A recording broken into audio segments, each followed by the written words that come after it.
Diversi persuni li jaħdmu fid-Dar Ċentrali jinsabu rrabjati għal fatt li l-kap nazzjonalista Adrian Delija fl-aħħar tas-sena l-oħra impjega Chief of Staff li qed jitħallas madwar 40,000 fis-sena.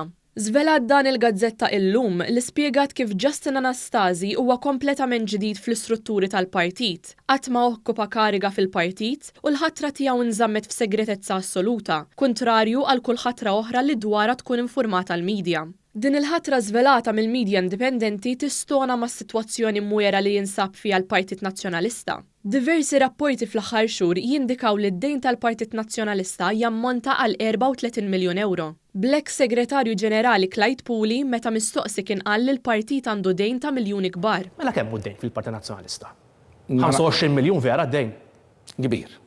Ma kemm? Kbir. Nista' ngħidlek illi d-dejn huwa kbir huwa ta' miljuni kbar u hemm interessi għax dux diklar l-interessi ta' mijiet ta' eluf fis-sena. Mela allura dak id-dejn jew aħjar dawk l-interessi huma mażra ma sqajt. Ġifieri ma tiċħadx li l-PN għandu dejn ta' 25 miljun. Għandu dejn ta' miljuni kbar.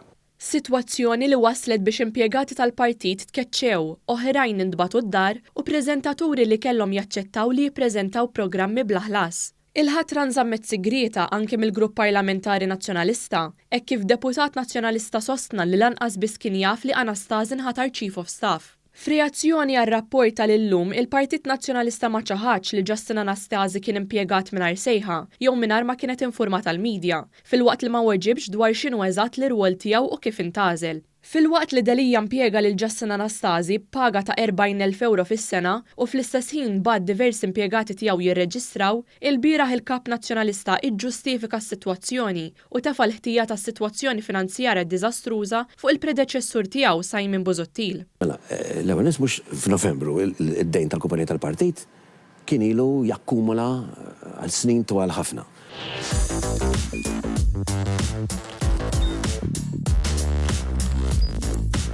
Idħol fuq one.com.mt u hemmhekk tista' tara l-programmi kollha li jxandru fuq One permezz ta' One Play.